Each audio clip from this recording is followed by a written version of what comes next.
Good morning mga kababayan. Samahan niyo ako at silipin natin kung gaano nakalawak yung proyekto dito sa Manila Bay Reclamation Project. At ang proyektong ito ay nasasakupan ng Pasay City. At kahit itong kinatitirikan ng Mall of Asia ay tambak lamang din po ito ng mga buhangin dito po sa dagat ng Manila Bay. Mula rito ay makikita po natin yung operation na nagaganap po dito sa proyekto.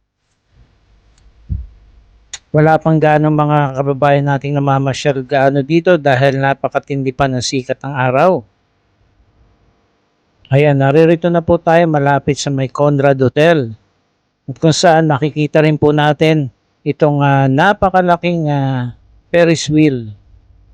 At sa hindi kalayuan lamang ay ang bagong malaisla no, na tambak ng buhangin ay kitang-kita na po natin. Ayan na po mga kababayan, so hanggang dyan po pala ay masasakupan itong mga tambak ng buhangin. So ito po, island scene na po ito mga kababayan.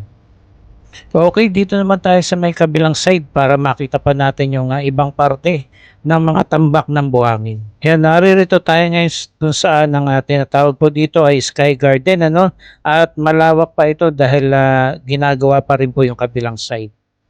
Dito naman makikita natin yung ibang parte ng mga tambak ng buhangin dito po sa Manila Bay along Pasay City.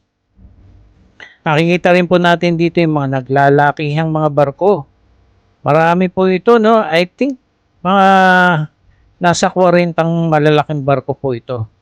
Yung mga naririto ngayon, mga naka-standby. And di lang po natin matanong kung may mga laman ng mga buhangin yung mga yan. And yan po yung mga para mga chocolate hills o mga bundok-bundok na mga tambak ng buhangin. So mahaba na rin po yan mga kababayan. Ayan, ito po ay island sea pa rin po ito mga kababayan. So malapit na malapit lamang ito dito sa mismong pinaka seawall ng Mall of Asia.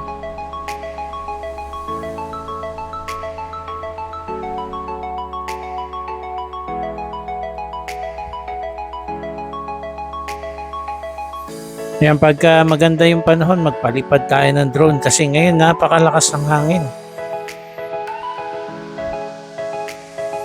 Yan po yung mga source po ng ng mga pinagkukuhanan ng buhangin ay sa Zambales at dito na rin po sa Manila Bay. Once again, dalawa pong project ang naaprubahan dito po sa lungsod ng Pasay City. While sa Maynila naman po ay wala pa rin po tayong balita no, tungkol sa mga proyektong nasimulan na dyan at sa ngayon nga po ay wala pa rin po tayong balita kung magpapatuloy po yung mga reclamation project dyan sa may lungsod ng Maynila. Ayan, lakad pa tayo dito at mas matatanaw pa natin yung ibang parte dito sa mga tinatambak nila ng buhangin. Ayun na po oh. So napakalawak na po niya mga kababayan. So sa kabilang side po ay yung isang proyekto no at pagka maganda yung panahon ay paliparan din po natin ng drone yun sa may Pasay City Harbor project reclamation.